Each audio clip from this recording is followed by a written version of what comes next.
Bismillahirrahmanirrahim. Assalamualaikum warahmatullahi wabarakatuh.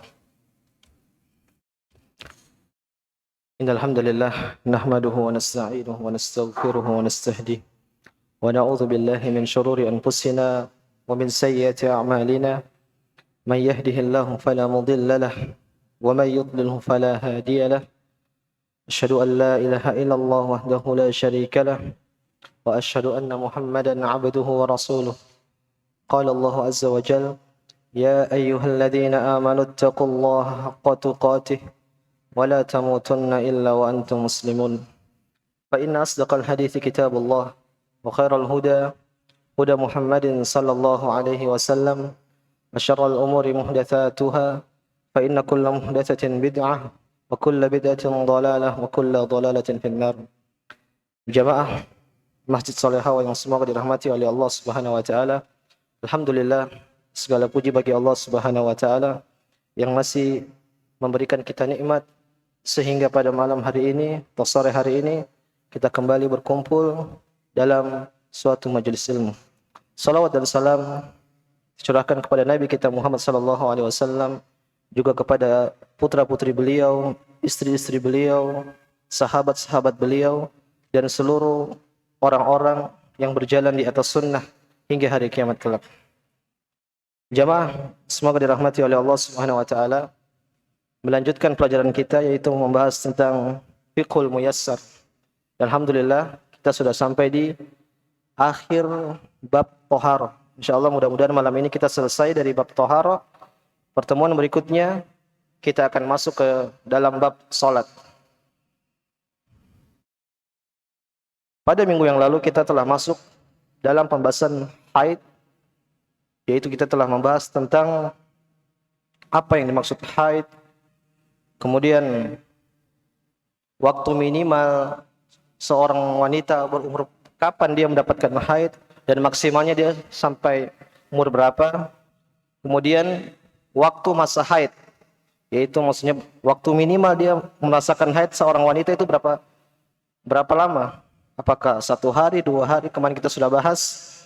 Kemudian kita juga sudah bahas tentang apa yang diharamkan oleh wanita haid dan wanita nifas.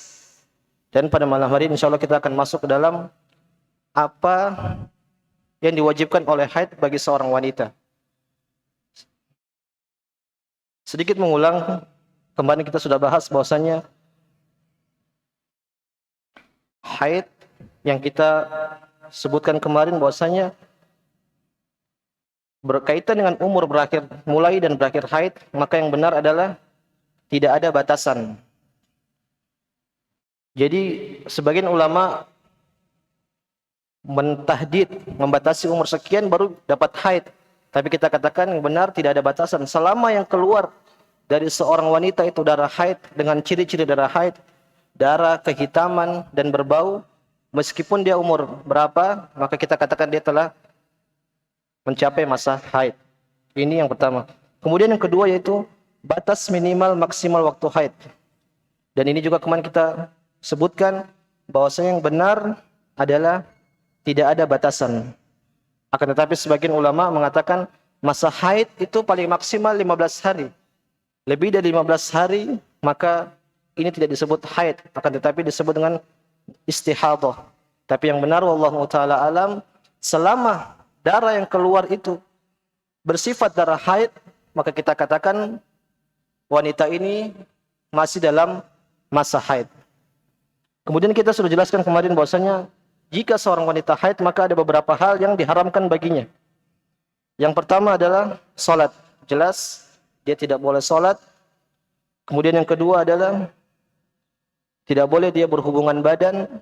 Kemarin kita telah sebutkan dalilnya. Kemudian yang ketiga, dia tidak boleh berpuasa. Kemudian yang keempat adalah tawaf. Adapun tawaf, kemarin kita tersebutkan, asalnya seorang wanita tidak boleh tawaf dalam keadaan haid. Akan tetapi sebagaimana dijelaskan oleh Syekhul Islam Ibnu Taimiyah, bahwasanya seorang yang wanita yang dalam keadaan darurat, contohnya seperti seorang dari Indonesia, kemudian dia berangkat ke Makkah untuk menunaikan umrah. Mungkin waktunya di sana hanya sebentar, 4 sampai 5 hari atau sampai 7 hari. Kalau dia menunggu waktu haidnya itu, maka dia tidak bisa umrah. Maka kata Syekhul Islam, boleh bagi dia untuk bertawaf. Ini perkecualian dan tidak difatwakan kepada para wanita yang berada tinggal di sekitar Arab Saudi. Akan tetapi yang dari jauh, misalnya dari Indonesia, dari India, dari Malaysia, kalau mereka umrah, mereka haid, dan kemungkinan besar kalau mereka tidak umrah, mereka susah untuk kembali ke Makkah. Mungkin kumpul duit bertahun-tahun baru bisa umrah atau bisa haji, maka boleh bagi mereka untuk tawaf. Wallahu ta'ala alam. Kemudian yang kelima, yaitu tidak boleh menyentuh mushaf bagi para wanita. Kemudian yang keenam, membaca Al-Quran juga pada asalnya tidak boleh. Akan tetapi jika seseorang memiliki hajah, wanita, misalnya dia ingin mengulangi hafalannya. Kalau enggak mengulang hafalannya, bisa-bisa hafalannya hilang, maka boleh bagi dia untuk membaca Al-Quran. Kemudian juga bagi seorang wanita misalnya yang mengajar di TPA, mengajarkan anak-anak Al-Quran atau yang sejenisnya, maka ini disebut oleh para ulama dengan kebutuhan hajah. Mendesak, boleh bagi dia untuk membaca Al-Quran. Kemudian yang ketujuh, yaitu menetap di masjid. Jumhur ulama mengatakan bahwasanya haram bagi wanita menetap di masjid dalam keadaan haid. Ini pendapat jumhur ulama.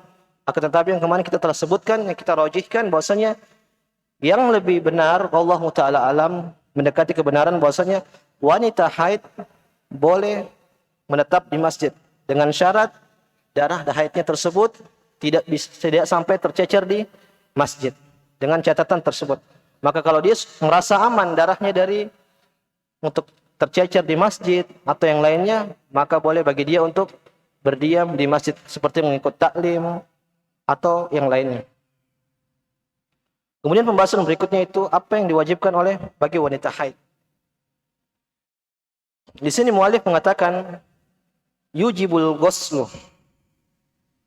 Seseorang wanita ketika haid, maka dia kalau sudah selesai, dia diwajibkan untuk mandi. Dalam hadis Nabi SAW mengatakan, da'is salata qadral ayyami allati kunti tahidin fiha summaktasiri wa salli. Tinggalkanlah salat dalam beberapa hari yang biasa engkau haid padanya. Maksudnya kebiasaan kamu haid berapa hari, maka tinggalkanlah salat sedemikian. Kalau sudah suci, maka mandilah. Di sini syahidnya ada summaktasiri, mandilah wa salli. Jadi mandi kemudian salat. Jadi hal pertama yang harus dilakukan oleh wanita ketika selesai suci dari haid adalah mandi. Kemudian yang kedua, hal yang timbul dari haid adalah al-bulugh. Yaitu seorang wanita ketika dia telah haid, maka ini menandakan bahwasanya dia telah balik. Jatuh taklif bagi dia. Jadi dia harus melaksanakan apa-apa yang diharuskan oleh mukallaf. Dalilnya adalah hadis Nabi SAW, la yaqbalullahu salata haidin illa bi khimar.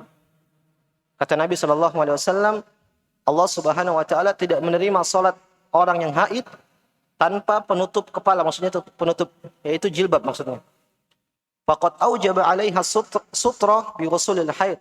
Fadalla 'ala anna taklif hasala bihi wa inna ma yahsul dzalikal bulugh.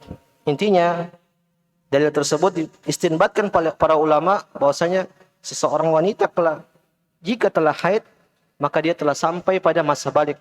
Buktinya apa?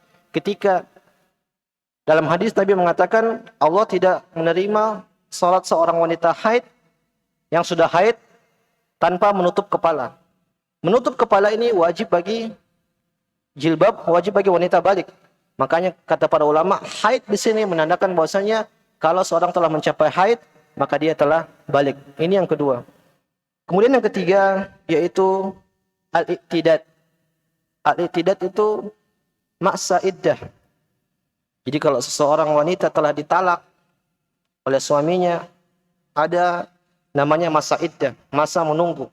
Kemudian juga seperti seorang wanita meninggal oleh suaminya, ada masa iddah. Nah, ini nanti akan kita pelajari dalam fikul nikah, fikul talak, dalam fikih pernikahan atau fikih perceraian. Intinya haid ini dijadikan sebagai hitungan iddah. Kata Allah Subhanahu wa taala, "Wal mutallaqatu yatarabbasna bi anfusihinna thalathata quru."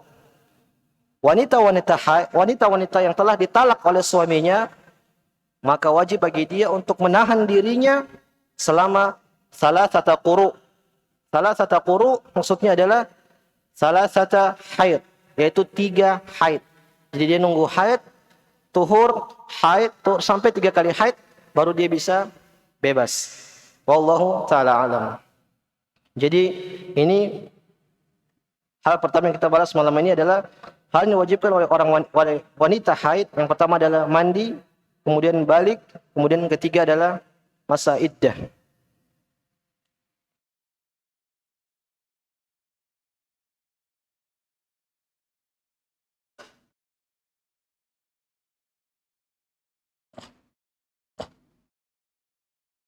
Kemudian di sini tidak disebutkan oleh muallif bagaimana tanda-tanda suci seorang wanita itu dari haid.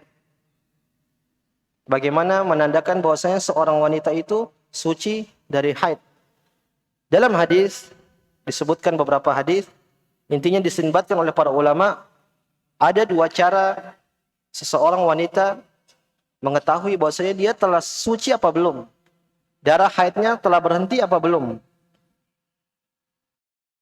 Yang pertama adalah terlihat al-jafaf. Apa itu al-jafaf? Maksudnya adalah kondisi kemaluannya itu telah kering. Makanya sebagian dalam hadis Nabi SAW memerintahkan seorang sahabiat menaruh kain di kemaluannya. Apabila keluar ada tanda-tanda darah haid atau apabila tidak ada tanda-tanda darah haid, maka dikatakan wanita ini telah suci. Jadi yang pertama adalah al-jafaf, yaitu melihat apakah telah kering apa belum. Lalu bagaimana apabila telah kering, apakah langsung sudah haid selesai? Misalnya dia merasa kering siang hari. Setelah dia cek pakai kain, ternyata tidak ada bekas. Ini menandakan bahwasanya dia telah haid. Jawabannya, dia harus menunggu selama 1 hari 1 malam. Ini kata para ulama, sebagaimana disebutkan oleh Ibnu Qudamah rahimahullahu taala, dia harus menunggu sehari semalam. Namun apabila dia melihat ada cairan yang biasa keluar setelah haid, ini nanti yang kedua, maka tidak perlu dia menunggu 1 hari 1 malam. Jadi misalnya dia biasanya 7 hari. Anggaplah ini wanita belum pernah haid. 7 hari. Maka untuk mengecek dia sudah suci apa belum, misalnya sudah kering, maka dia cek pakai kapas. Dia nunggu 1 hari 1 malam. Dia nunggu 1 hari 1 malam. Kalau sebelum 1 hari 1 malam muncul al-qassatul bayda, yaitu cairan putih, maka dia sudah dianggap sebagai wanita yang suci. Ini cara pertama, jadi dia harus mengecek apakah dia sudah kering apa belum.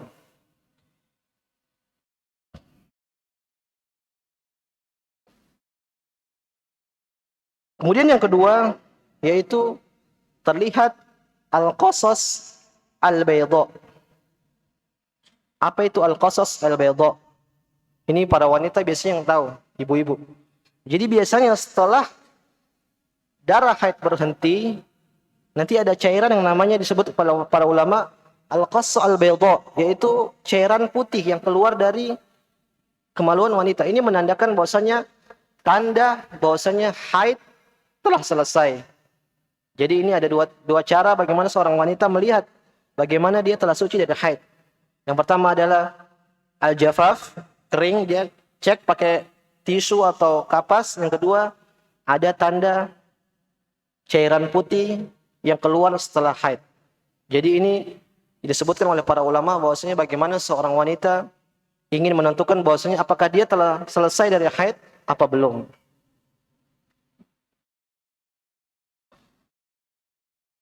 Kemudian disebutkan oleh para ulama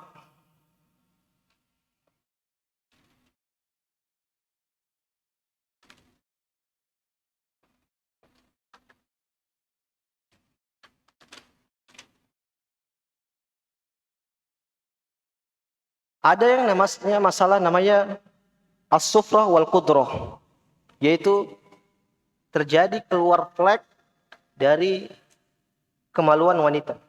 Entah dia bersamaan dengan haid, atau sebelum haid, atau sesudah haid. Ini bagaimana hukum cairan seperti ini? Apakah dia dianggap haid atau tidak? Maaf ya, bapak-bapak ini, ibu-ibu yang paham biasanya mereka merasakan. Dalam hadis, seorang sahabiat mengatakan, "Kunna la na'uddul qudrata was-sufrata ba'da tuhri syai'an." Sesungguhnya kami itu tidak menganggap kudrah. Kudrah itu air yang keruh. Was-sufrah, sufrah itu cairan kuning. Ba'da tuhri syai'an, kalau sudah suci. Jadi mereka mengatakan, kalau ada flek yang berwarna keruh atau kuning keluar setelah kami suci, maka itu tidak dianggap, kata para sahabiat. Anda ulangi, kalau ada cairan yang berwarna keruh atau kekuning-kuningan yang keluar setelah suci, maka ini tidak dianggap oleh para sahabiat, maksudnya tidak dianggap sebagai haid. Berdasarkan hadis ini, maka para ulama beristinbat, flek yang keluar pada wanita setidaknya ada 4 kondisi. Kondisi pertama, jika flek tersebut keluar pada masa haid. Jadi misalnya dia haid di awal bulan, hari kelima keluar flek tersebut, maka flek tersebut dianggap sebagai haid. Jadi dia keluar bersamaan dengan darah haid. Kemudian kondisi kedua, yaitu fleknya itu keluar di luar masa haid. Ini yang disebutkan dalam hadis. Jadi misalnya dia di awal bulan, tanggal 1 haid sampai tanggal 7. Tanggal 8 suci, kemudian tanggal 9 keluar flek. Bagaimana hukum flek ini? Flek ini tidak dianggap sebagai haid. Paham ya? Jadi maksudnya, kalau sudah selesai masa suci, berhenti, misalnya di tanggal 7, kemudian di tanggal 9 muncul flek, maka jangan dianggap flek tersebut. Wanita, Anda telah suci. Ini bukan darah haid. Jadi ini bukan haid. Kemudian kondisi ketiga, yaitu jika keluar sebelum atau sesudah haid secara bersambungan. Jadi misalnya di biasanya tanggal 1 haid misalnya. Kemudian di tanggal 30 sebelumnya keluar flek. Antara dia keruh atau kuning. Kemudian besoknya keluar darah haid. Lalu bagaimana dengan cairan tersebut? Hukumnya adalah dia dihukumi sebagai haid. Ini kalau dia bersambung. Jadi flek kemudian bersambung dengan darah haid. Maka flek ini dihukumi sebagai haid. Kenapa? Karena dia dianggap sebagai muqaddimah datangnya haid. Paham ya ibu-ibu? Ini kalau bersambungan. Demikian juga kalau di belakang. Misalnya dia biasa haid sampai tanggal 7. Kemudian hari ke-8 muncul flek bersambungan dengan haidnya. Maka kita anggap flek tersebut adalah haid. Kenapa? Ini sebagai penutupan dari haidnya tersebut. Jadi paham ibu-ibu? Kalau dia bersambung di awal dan bersambung di akhir, maka flek tersebut dianggap sebagai haid. Maka dia tidak boleh sholat dan tidak boleh puasa. Maka kesimpulannya adalah dianggap haid. Tapi ingat, catatannya di sini adalah kalau bersambung dengan haid di awal ataupun di akhir. Kemudian kondisi keempat, jika flek tersebut keluar di awal haid tapi secara terpisah, dia nggak bersambung, secara terpisah, ataupun di akhir dia keluar secara terpisah, sudah suci, keluar cairan putih menandakan sebagai tanda suci, baru keluar flek, maka yang seperti ini tidak dianggap sebagai haid. Kata kuncinya adalah terpisah. Kalau dia terpisah dengan zaman haid. Paham ibu-ibu ya? Maka yang seperti ini tidak dianggap sebagai haid. Dia dianggap sebagai suci dan wajib bagi dia untuk salat, puasa dan seterusnya. Sebagaimana hukum mukallaf. Wallahu ta'ala alam. Jadi ana ulang sekali lagi. Kondisi flek pada wanita ada 4 keadaan. Kalau yang pertama yaitu kalau keluar dengan haid bersamaan pada masa-masa haid, maka flek tersebut dianggap sebagai haid. Ini kondisi pertama. Kondisi kedua, kalau dia keluar di luar masa haid. Misalnya biasanya tanggal 1 sampai tanggal 7 haid, kemudian suci, kemudian di tanggal 10 atau 15 keluar flek, maka ini tidak dianggap sebagai haid. Dia tetap sholat dan puasa. Kemudian kondisi ketiga, dia keluar bersamaan di awal dan di akhir haid. Misalnya biasanya tanggal 1 dia keluar di tanggal 1 tapi bersambung dengan haid, maka flek tersebut kita anggap sebagai haid. Kemudian juga di akhir, kalau dia bersambung dengan haid, maka kita katakan flek tersebut adalah haid. Ini yang ketiga, kalau bersambung. Kalau yang keempat, yaitu terpisah. Di awal haid tapi dia terpisah dengan haid, begitu juga di akhir tapi dia terpisah dengan haid, maka ini bukan darah haid, maka tidak dianggap sebagai haid. Wallahu ta'ala alam. Ini berkaitan dengan haid. Sekarang kita masuk dalam pembahasan nifas. Nifas secara ringkas adalah darah yang keluar saat melahirkan. Nifas adalah darah yang keluar saat melahirkan. Kapan maksimal waktu nifas? Minimal dulu. Kapan maksimal waktu nifas? Disebutkan oleh para ulama tidak ada batasan minimal waktu nifas. Bisa 1 hari, bisa 2 hari, bisa 3 hari. Tidak ada batasan minimal. Adapun batas maksimal, maka para ulama khilaf. Ada yang mengatakan 40, ada yang mengatakan 60, ada yang mengatakan tidak ada batasan. Selama itu dia bersambung terus darah nifas, maka itu namanya nifas. Dalam buku yang kita pelajari ini, mereka menguatkan bahwasanya batas maksimal nifas itu 40 hari. Kenapa? Mereka berdalil dengan hadis Ummu Salamah. Ummu Salamah pernah mengatakan, "Kanat an-nufasa ala ahdi Nabi sallallahu alaihi wasallam tajlisu 40 yauman." Para wanita-wanita nifas yang ada di zaman Nabi sallallahu alaihi wasallam itu mereka menahan diri mereka dari salat dan puasa selama 40 hari. Ini hadis diriwayatkan Abu Daud, wa Tirmidzi, wa Ibnu Majah dan yang lainnya. Jadi mereka berdalil dengan hadis ini bahwasanya Ummu Salamah mengatakan bahwasanya para sahabiat, para wanita yang nifas yang ada di zaman Nabi sallallahu alaihi wasallam itu mereka 40 hari. Jadi ini mereka berdalil bahwasanya ini waktu maksimal seorang mengalami nifas itu 40 hari. Akan tetapi dibantah oleh pendapat yang mengatakan 60 hari. Mereka mengatakan itu mayoritas, kebanyakan. Jadi Ummu Salamah menyebutkan itu waktu kebanyakan para wanita pada saat itu. Mereka menyatakan bahwasanya Ummu Salamah menyebutkan angka 40 karena memang para wanita pada saat itu biasanya 40 hari. Ini bukan batasan. Mereka mengatakan yang benar itu 60. Kenapa? Yang kita dapati paling banyak itu 60. Tidak lebih dari 60 hari. Ini yang mengatakan bahwasanya 60 hari. Kemudian ada lagi yang mengatakan bahwasanya tidak ada batasan maksimal dari waktu nifas. Ini pendapat yang dipilih oleh Syekhul Islam Ibnu Taimiyah rahimahullahu taala. Wallahu taala alam, kita buat kehati-hatian dan ini pendapat jumhur, mereka mengatakan bahwasanya yang benar adalah 40 hari.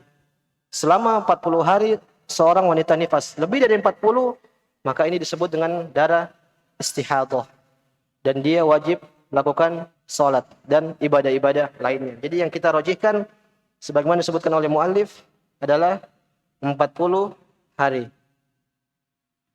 Berdalil dengan hadis tadi Ummu Salamah yang mengatakan bahwasanya para sahabiat, para wanita di zaman Nabi SAW itu mereka haid, mereka nifas dan menahan diri mereka yaitu selama 40 hari.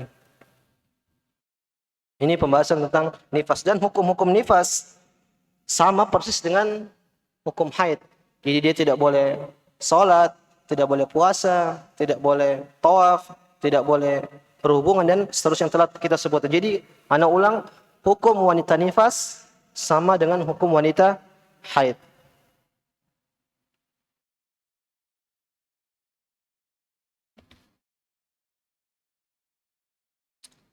Kemudian pembahasan berikutnya yaitu masalah yang ketujuh, yaitu tentang damul mustahadah, yaitu darah istihadah. Lihat, para wanita mengalami banyak darah. Ini menandakan mereka makhluk yang benar-benar diberikan banyak cobaan. Ada darah nifas, darah haid, juga darah istihadah. Apa itu darah istihadah? Di sini disebutkan oleh muallif, sailanud dam fi ghairi waqtihi ala sabilin nazif min irqin yusamma al-adil. Yaitu keluarnya darah pada saat yang bukan waktunya. Jadi maksudnya pada asalnya kan darah haid, ada waktu-waktunya. Jadi darah yang keluar bukan pada waktunya dan dia mengucur dari pembuluh darah yang dinamakan dengan al-adil. Jadi intinya dia darah tapi bukan keluar di darah haid. Keluarnya dari pembuluh darah yang disebut dengan al-adil. Bagaimana hukum darah ini? Ini seperti, lihat, dia sama-sama darah, keluar dari tempat yang sama, tapi dia memiliki hukum-hukum beda dengan istihadah, dengan nifas nanti. Ini sama dengan kalau kita kemarin belajar, ada madi, ada wadi, dan yang satu, dan wadi, dan mani, ini sama-sama keluar dari tempat yang sama, tapi memiliki hukum-hukum yang berbeda. Dan ini seperti ini juga keadaannya seperti darah istihadah pada wanita. Darah istihadah, darah nifas, darah haid, ini memiliki hukum yang berbeda-beda. Bagaimana dengan dam istihadah, darah istihadah? Sini mu'alif mengatakan, damul istihadah yukhalifu damal haid fi ahkamihi wa fi sifatihi. Darah istihadah itu berbeda dengan darah haid dalam hukum-hukumnya dan juga sifat-sifatnya. Jadi hukumnya beda, sifatnya juga beda. Wa huwa irqun yanfajiru fir rahim sawa'un kana fi awqatil haid aw ghairiha. Dia itu darah penyakit yang keluar dari rahim yaitu pada hari-hari haid atau juga keluar di selain hari haid. Jadi istihadah juga bisa keluar di hari-hari haid, jadi bersamaan dengan haid. Dan dia juga bisa keluar dari hari-hari haid. Wa huwa la yamna'u as-salata wala as-siyama wala al-wat'ah. Akan tetapi hukumnya darah ini, dia tidak menghalangi untuk salat, puasa, dan juga berhubungan. Lihat, sama-sama darah, tapi kalau darah istihadah, dia tetap harus salat, dia tetap harus puasa, dan dia boleh berhubungan. Sebagian ulama khilaf, mereka mengatakan orang yang istihadah tidak boleh dijimai sampai dia bersih. Artinya dicuci bersih untuk kehati-hatian. Tapi yang benar, seorang wanita istihadah boleh melakukan jima. Kenapa dia boleh melakukan tersebut? Li'annaha fi hukmi tahirat.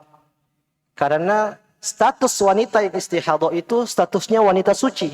Berbeda dengan status wanita haid. Wa daliluhu hadis Fatimah binti Abi Hubaysh.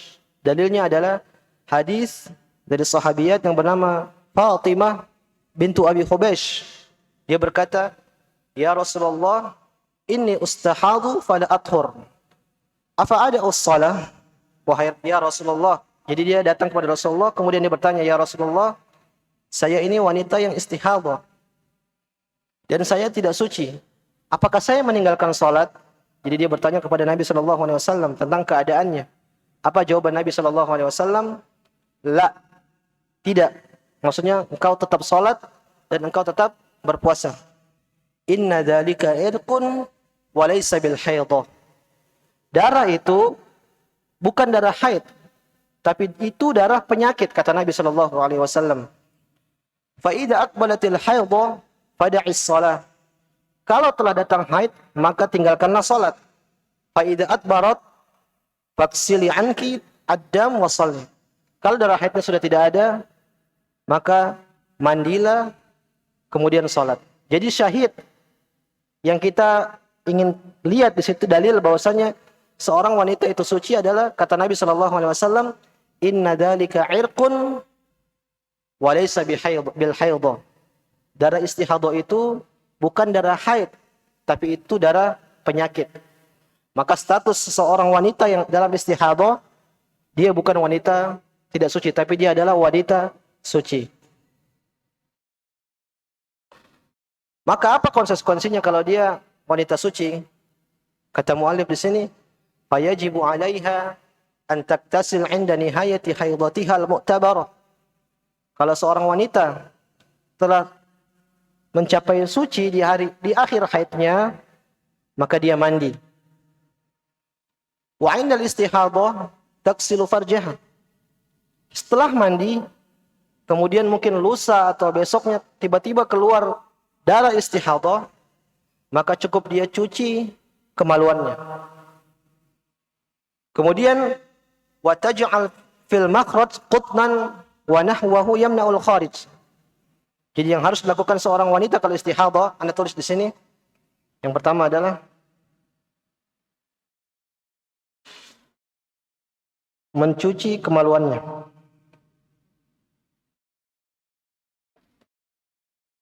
Kemudian yang kedua,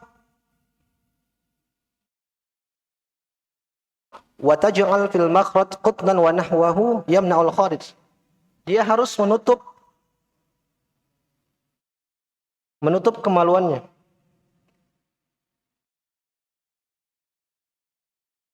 Agar darahnya itu tidak bercecer. Kemudian yang ketiga, yaitu kalau dia mau sholat, dia wajib berwudu, meskipun dia tidak batal misalnya. Misalnya dia yakin dia tidak kentut, dia tidak buang air, tapi setiap dia sholat, dia wajib wudu.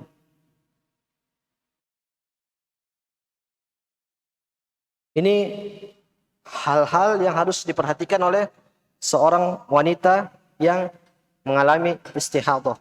Jadi dia tidak perlu mandi lagi, cukup dia cuci kemaluannya, atau dia kemudian dia tutup kemaluannya dengan mungkin pembalut atau yang lainnya. Kemudian setiap hendak melakukan sholat, maka diwajibkan bagi dia untuk berwudu. Sebagian ulama mengatakan tidak wajib, hanya sunnah. Tapi wallahu ta'ala alam, demi kehati-hatian, maka hendaknya berwudu sebelum sholat.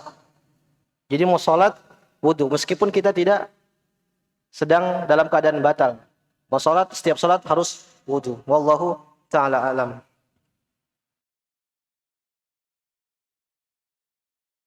Di sini Anda sebutkan pembeda antara darah haid dan darah istihadah. Yang pertama adalah dari segi warna, darah haid itu dia merah tua dan agak gelap, bahkan agak kehitam-hitaman. Itu darah haid.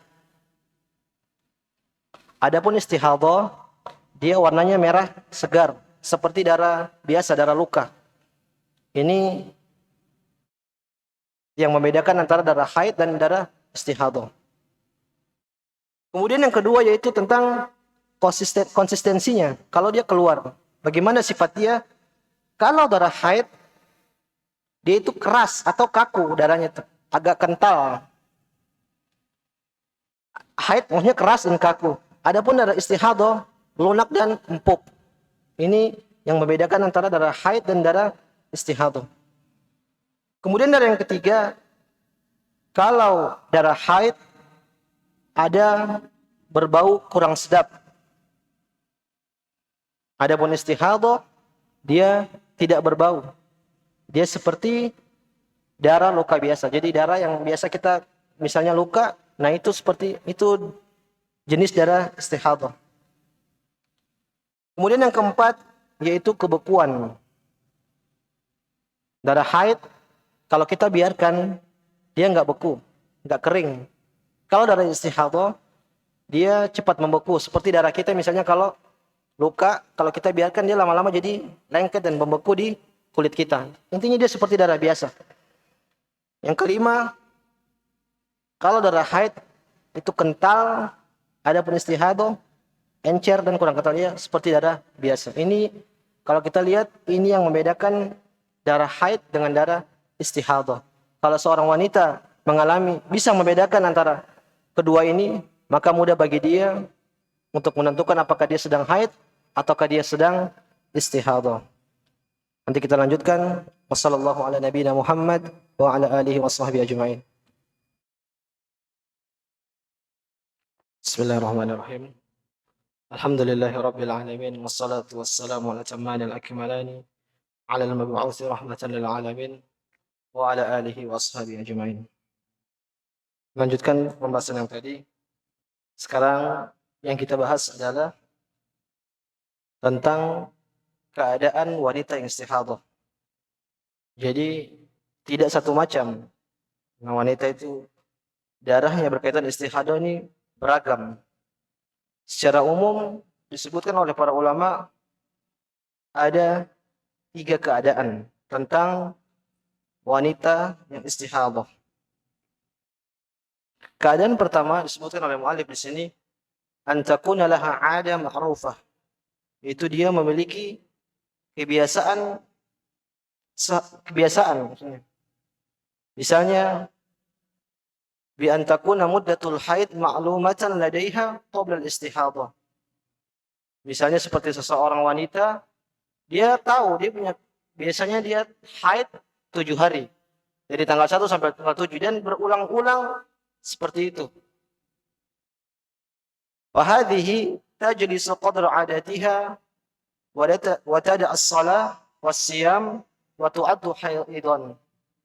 Maka faida intahat 'adatuha iktasat wa sallat wa addat dam kharij min al-istihadah liqauli sallallahu alaihi wasallam li ummi Habibah. Jadi intinya yang ini.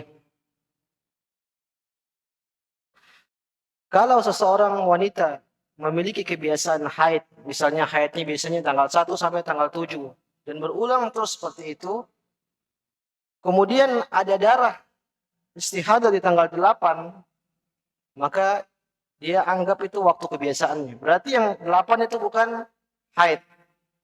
Paham maksudnya? Jadi dia sudah punya kebiasaan ya 7 hari nih. Biasanya tanggal 1 sampai tanggal 7 berulang-ulang terus. Kemudian di tanggal 8 ada darah yang keluar. Maka darah yang keluar di tanggal 8 itu bukan haid, tapi adalah istihadah karena mengikuti kebiasaan sebelumnya. Ini keadaan wanita yang pertama. Kemudian keadaan yang kedua yaitu idza lam takun laha 'ada ma'rufah. Kalau seorang wanita enggak punya kebiasaan, jadi dia haidnya berubah-ubah maksudnya.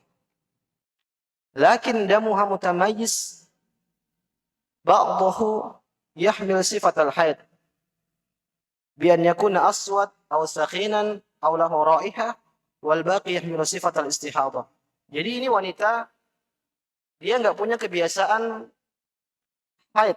Terkadang tanggal sekian atau terkadang berapa hari, bulan berikutnya lagi berapa hari, berubah-ubah.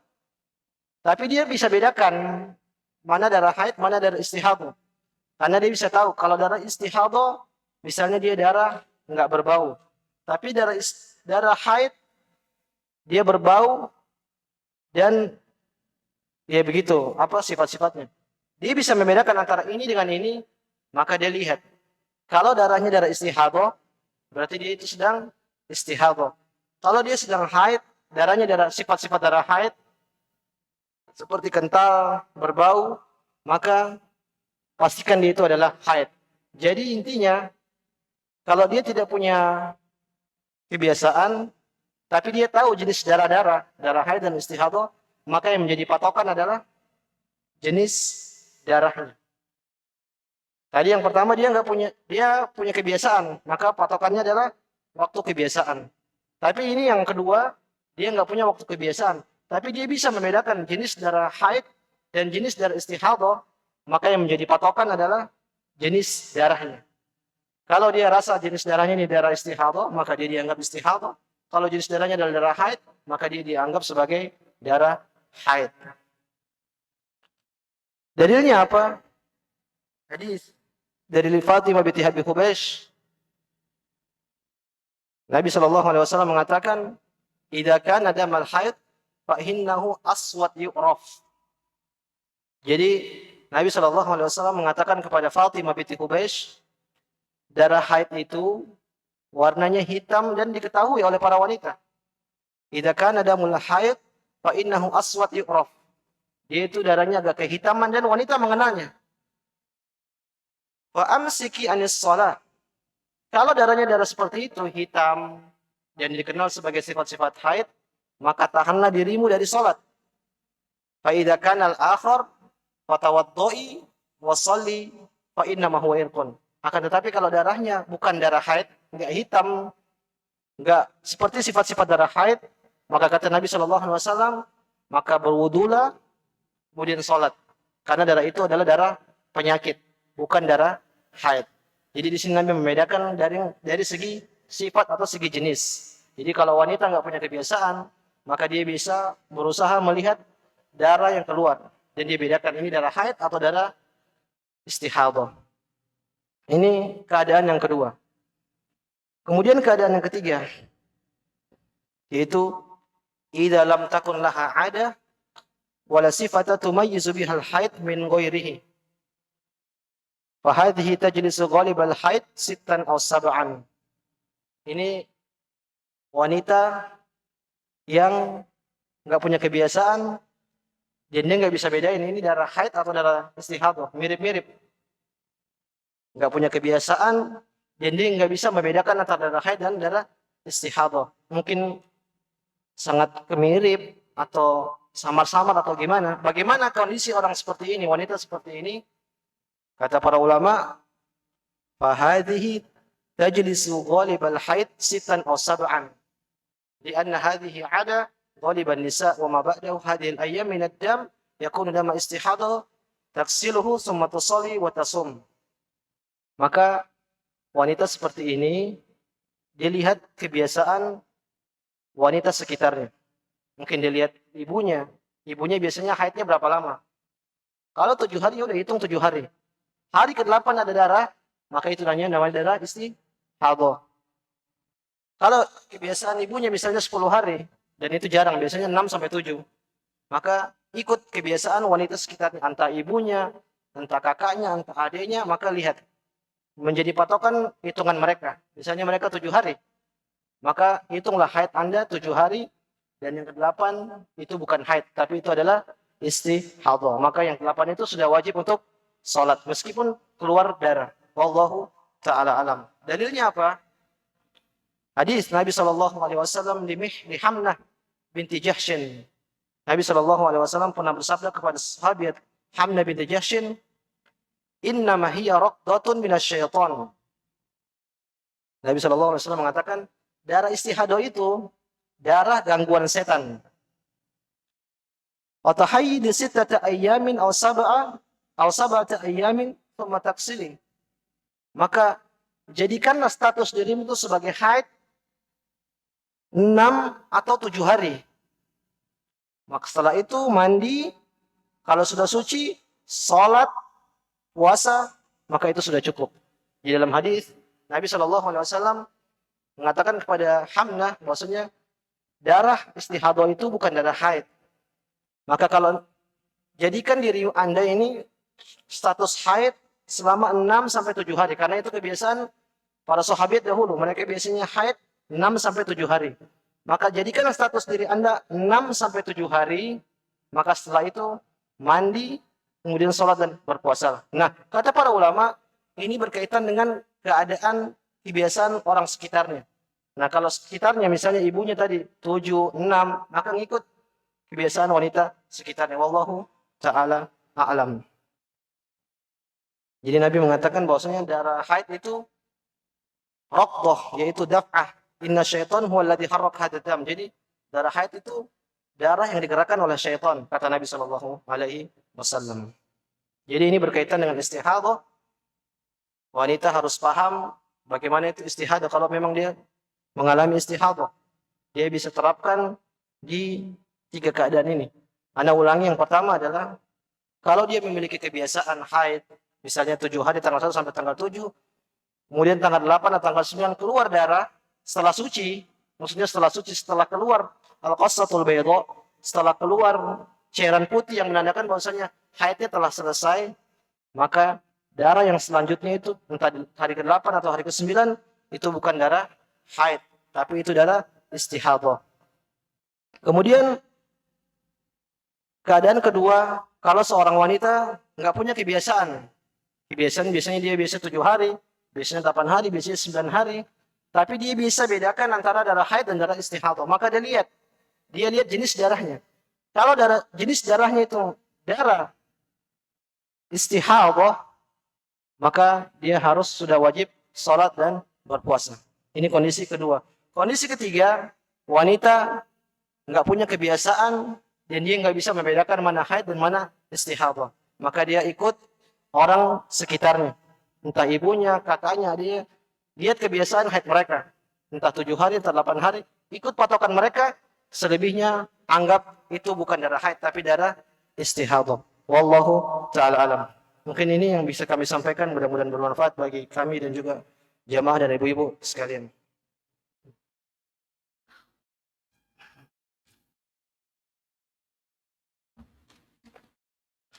Kemarin Anda nyimpan pertanyaan, mudah-mudahan bisa jawab hari ini.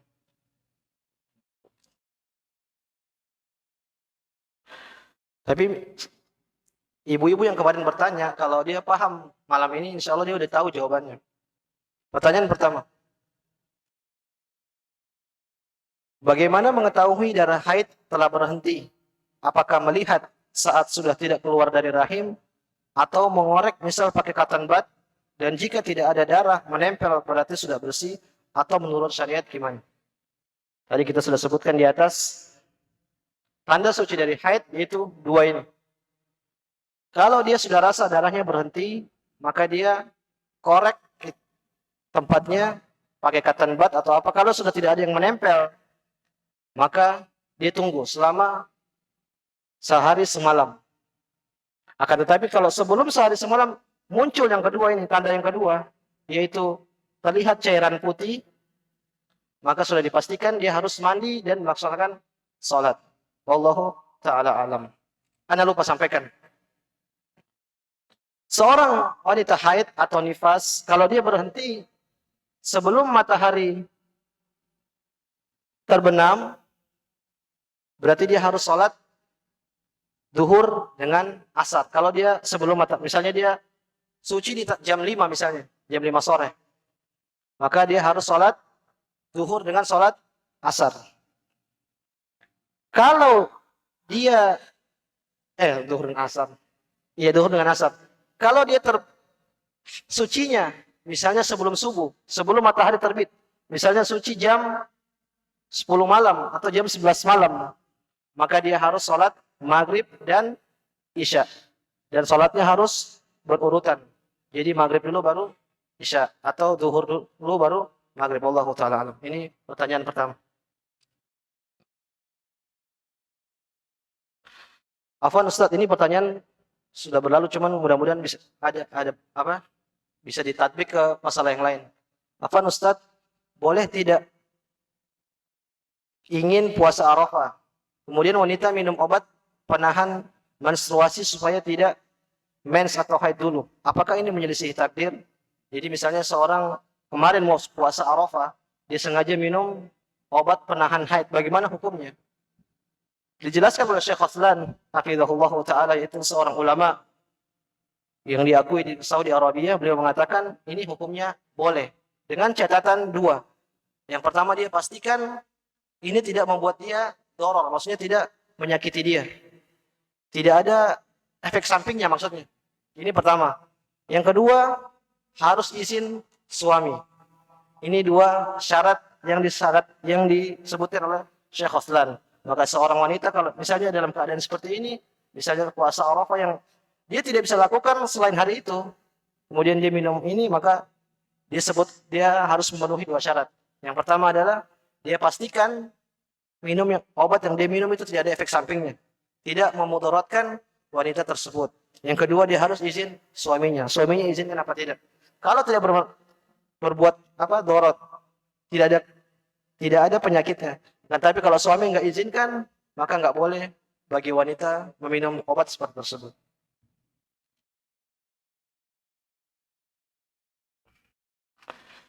Suatu hari saya haid 5 hari. Hari ke-6 berhenti. Saya sholat. Ternyata hari ke-7 darahnya keluar lagi. Hari ke-8 berhenti. Bagaimana sholat yang saya lakukan di hari ke-6? Apakah tidak sah? Jadi ini di Muqaddimah dia nulis, Ustadz saya kalau haid sekitar 7 hari. Jadi kasusnya kebiasaannya dia 7 hari. Haidnya 7 hari. Kemudian suatu hari dia haid 5 hari. Kemudian di hari ke-6-nya berhenti. Kemudian dia sholat, tahu-tahu di hari ke-7 muncul lagi darah. Gimana? Hukumnya seperti ini. Maka sholatnya yang tadi itu tidak sah. Dia terhitung masih haid sampai hari ke-7. Maka hari ke-8 baru dia sholat. Makanya kalau berhenti, dalam hadis Nabi Aisyah mengatakan, la ta'jalna hatta turinal qassatal bayda. Pastikan berhentinya haid itu ada cairan putih. Kalau tidak ada cairan putih, tunggu 1 hari 1 malam. Baru misalnya darahnya berhenti nih, hari ke-5 atau hari ke-6, dia biasanya 7 hari. Maka jangan dulu sholat sampai pastikan dia benar-benar berhenti darahnya. Yang pertama adalah dia cek pakai cotton bud, misalnya kering, berarti dia tunggu 1 hari 1 malam. Kalau sebelum 1 hari 1 malam itu tiba-tiba muncul cairan putih, al-qassatul bayda, maka ini berarti dia sudah suci. Maka bisa dipastikan itu dia sudah suci. Jadi kalau wanita yang tadi biasanya 7 hari, kemudian di hari ke-5 berhenti, ke-6 dia sholat, kemudian tahu-tahu ke-7 dia darah lagi keluar, maka ini dipastikan adalah darah haid. Karena kebiasaannya adalah 1 sampai 7. Wallahu ta'ala alam.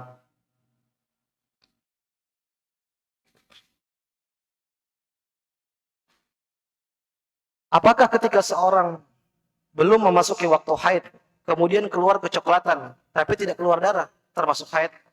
Mudah-mudahan ibu bisa jawab sendiri tadi, kan udah jelaskan. Itu namanya flek. Kalau dia keluar sebelum waktu haid, berarti dia dianggap apa? Tidak dianggap haid, ini tadi. Jadi dia berarti dia di kondisi kedua.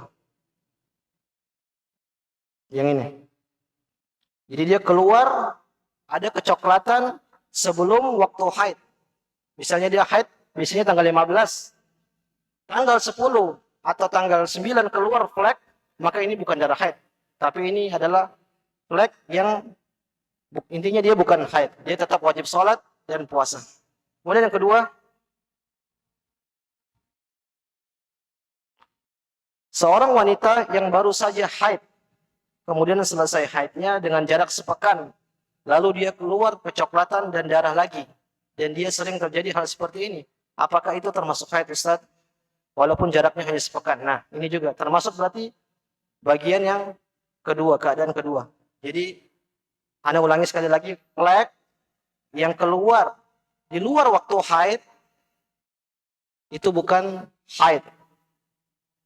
Maka dia tetap wajib sholat dan wajib berpuasa. Wallahu ta'ala alam.